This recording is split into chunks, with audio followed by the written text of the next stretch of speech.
ପରେ ବି ତାକୁ ଗୋଟେ ଦିନ ଖାଇବା ଜିନିଷ ମିଳିଲା ନାହିଁ। ସେ ବହୁତ ଭୋକରେ ଥିଲେ ହେଲା। ଦି ଜଣଙ୍କ ମଧ୍ୟରେ କଥାବାର୍ତ୍ତା ହଉଥିଲେ ତ ଏତେ ପରିଶ୍ରମ କଲା ପରେ ବି ଆମକୁ ଖାଦ୍ୟ ବି ଟିକେ ମିଳୁନାହିଁ। କଥାବାର୍ତ୍ତା ହଉ ହଉ ଜଙ୍ଗଲ ପଟେ ଦିଟା ଲୋକ ଯାଉ ହେଲା। କୁନି ଝିଅ ଇଆଡ଼କୁ ଟିକେ ଚାହିଁବା। ମୁଁ କ'ଣ କହିଲି ନା ମାଙ୍କଡ଼ କୋକିଶିଆଳି ସାଙ୍ଗ ଥିଲେ। ସେମାନେ ଖାଇବାକୁ ତାଙ୍କୁ ପାଇଲେନି ଗୋଟେ ଦିନ।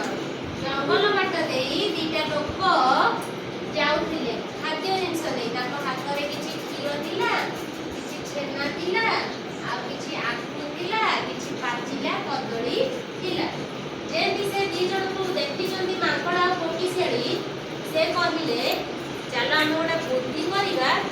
ଆମେ ଏ ଦୁଇ ଜଣକୁ ଗଛ ମୁଢ଼ାଳରେ ରହି ବାଘ ଭଳିଆ ଗର୍ଜନ କରି ଡରେଇବା ହେଲା। ଡରେଇଲେ ସେ ଖାଦ୍ୟ ଫୋପାଡ଼ି ଦୌଡ଼ିକି ପଳେଇବେ। ଆମେ କ'ଣ କରିବା ସେ ଖାଦ୍ୟକୁ ଖାଇବା। ସତକୁ ସତ ସେ ବି କଲେ। କ'ଣ କଲେ ନା ଯେତେ ଗଛ ମୁଢ଼ାଳକୁ ଯାଇ ବାଘ ଭଳିଆ ଗର୍ଜନ କଲେ। ସେମାନେ ମଣିଷ ଜାଣିଛି ଯେ ବାଘ ମଣିଷକୁ ଖାଇଦିଏ। ବାଘର ଯେତେବେଳେ ଗର୍ଜନ ଶୁଣିଲେ ସେ ଦୁଇ ଜଣ ଲୋକ ସେ କ'ଣ କଲେ ତାଙ୍କ ପାଖରେ ଯେଉଁ ଖାଇବା ନେଇକି ଯାଉଥିଲେ ତାକୁ ପକେଇ ଥୋଇ ଦେଇକି ପଳେଇଲେ ଦୌଡ଼ି ହେଲା।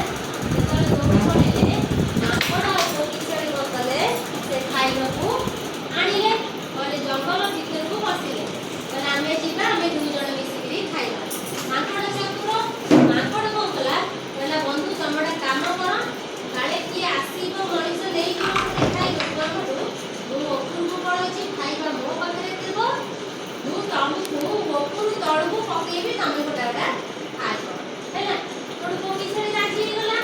ରାଜି ହେଇକି କ'ଣ କଲେ ଜଙ୍ଗଲ ଭିତରକୁ ପଳେଇଲେ।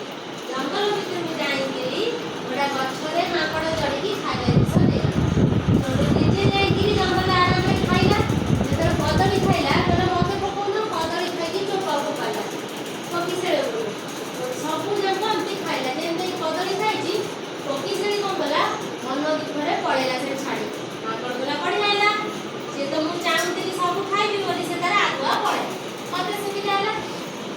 କୋକିଶିଆଳି ମନ ଦୁଃଖରେ ବହୁତ ଆସିଲା। କହିଲା ଦି ବନ୍ଧୁ ଆମେ ମିଶିକି ଆଣିଲୁ ଖାଦ୍ୟ କିନ୍ତୁ ସେ ସବୁ ଖାଇଥିଲା। କହିଲା ତାକୁ ମୁଁ ପାନେ ମଜା ଚଖେଇବି। ମୋତେ ଯେତିକି ସେ ଖାଇବା ନ ଦେଇ ମୋ ସହିତ ବେଇମାନି କରିଛି ମୁଁ ତାକୁ ମଜା ଚଖେଇବି। ଦିନେ କ'ଣ କଲା ସେ ଗୋଟା ମହୁମାଛି ଥିଲେ ଗୋଟେ ପାତ୍ରରେ ସେଇଠି ଠିଆ ହେଲା। ଠିଆ ହେଇକି କ'ଣ କଲା କହିଲା ଯେତେବେଳେ ମାଙ୍କଡ଼ ଆସିଲା ଏଠି ଠିଆ ହେଇଛ ନା ଏଇଥିରେ ରାଜାଙ୍କର ସବୁ ଅଛି ଭଲ ଭଲ ଜିନିଷ, ମୁଁ ଆର ଜଗୁଆଳ ମୋତେ ଜଗେଇଛନ୍ତି। ଆଉ ଆଜି କେହି ନେଇଯିବ ଭଲ ମାନେ ଧନ ଗୁଡ଼ା ମୋତେ ଜଗିଛି। ଆଉ ସେ କହିଲା ତମେ ଛାଡ଼, ମୁଁ କିଛି ସମୟ ଜଗିବି। ଭାବିଲା ମୁଁ ଆକୁ ଜଗିବି, ଏଠୁ ନେଇକି ପଳେଇବି। ଦୂରରେ କ'ଣ କଲା କୋକିଶିଆଳି ଛାଡ଼ି ଦେଇ ତାକୁ ସେ ଯେଉଁ ବଣାଟିକୁ ପାତ୍ରଟିକୁ ଦେଖିଲା ଲୁଚିକି। ଇଏ କ'ଣ କଲା ତାକୁ ଗଲା ହଲେ ତିନିଥର ହଲେଇଲେ ସେ ଧନ ସବୁ ବାହାରିବ। ତେଣୁ ମୁଁ ଜଗିଛି ଗାଡ଼ି କିଏ ହଲେଇ ଦେବେ ହେଲା। ମାଙ୍କଡ଼ କ'ଣ କଲା ତିନିଥର ଯେମିତି ହଲେଇ ଦେଇଛି ସେ ପାତ୍ରଟିକୁ, ମହୁମାଛି ସବୁ ଆସିକିରି ମାଙ୍କଡ଼ ମୁହଁରେ ସବୁ କାମୁଡ଼ି ଦେଇକିରି ରକ୍ତାକ୍ତ କରିଦେଇ ପଳେଇଲେ। ବୁଝିପାରିଲ ତ କ'ଣ ହେଲା?